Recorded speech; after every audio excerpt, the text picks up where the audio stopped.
চশমা museum, a house of world class, জলট্যাক মোড়, বহরমপুর মডার্ন হোটেলের সামনে। জমি জবরদখল করাকে কেন্দ্র করে ব্যাপক উত্তেজনা। মুর্শিদাবাদ জেলার রঘুনাথগঞ্জ ২ নম্বর ব্লকের শেখালিপুর গ্রাম পঞ্চায়েতের কাটাখালী এলাকায় জানা যায় একটি জায়গা অন্য ব্যক্তিকে বিক্রি করে দেওয়ার ফলে সেই দাগের অন্য ওয়ারিশ মামলা করে কোর্টে। জমির ক্রেতারা কোর্টকে অবহেলা করে জোরপূর্বক জায়গা ঘিরে ফেলে।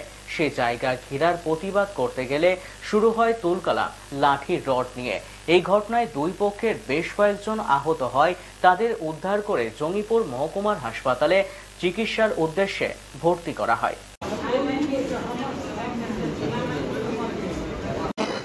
ঘটনাটা হয়েছিল যে আমার চাচার জায়গা, আমার চাচাতো বোনেরা অ্যাকচুয়ালি ওখানে ওই বিপক্ষরা ঘেরে নিতে চাইছিল, ঠিক আছে, ঘেরেও নিয়েছিল।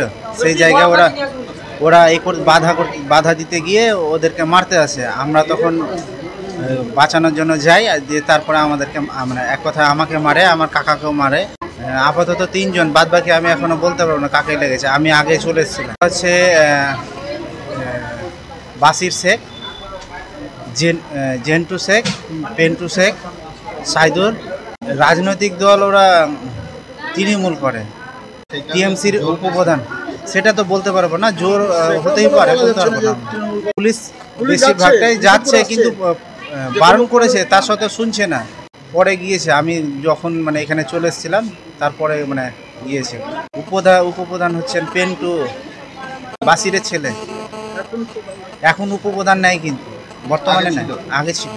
ওরা বলতে চাইছে আমরা জমি দখল নিব, জমি কিনেছি নিব, তাই বলতে চাইছে। আর জায়গা কিনেছে এটা ঠিকই, কিন্তু ব্যাপারটা হচ্ছে এরা দাখিল করেছে টাকা কোর্টে। কোর্ট অনুযায়ী যেটা হবে সেটা হবে, সেটা ওরা মানতে চাইছে না। আপনারা কি জোর করে দখল করছিলেন? আমরা দখল করছি না, আমাদেরই তো জায়গা, আমার চাচার জায়গা। তাহলে ওরা কিনেছে বলছেন? ওরা আমার এক বোনের কাছে কিনেছে, কিন্তু আমার দাদারা বলছে, এক কথায় আমার চাচাতো বোন, দিদি, দাদা সবাই বলছে যে আমরা আমাদের দিকে আমরা বেচবো না, সেই কারণে ওরাই নিবে। ভাই দিবে না, বেচতে দিবে।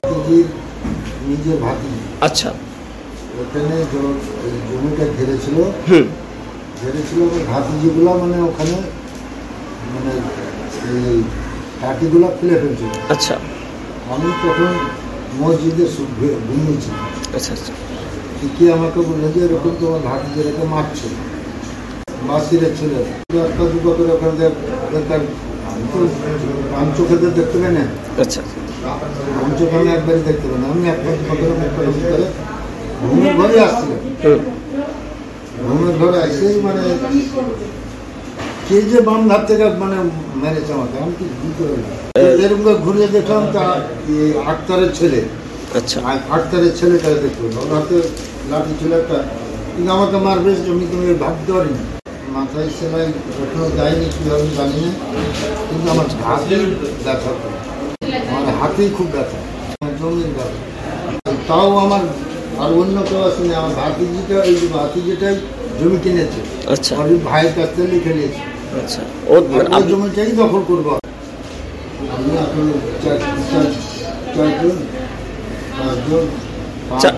5জন ঝামেলা, আমরা তো সব এখানে চলে এসছে। পুলিশ সব জানেন, ধরেন 15 দিন থেকে এরকম ঘটনা হচ্ছে, বারবার ফোন করা হয়েছে, বলা হয়েছে, ইয়ে করা হয়েছে, ওই একই তফাৎ। আজ মাটি, কাল ঘেরা, কাল উমুক করা, কাল ফেলা, এই কাজ।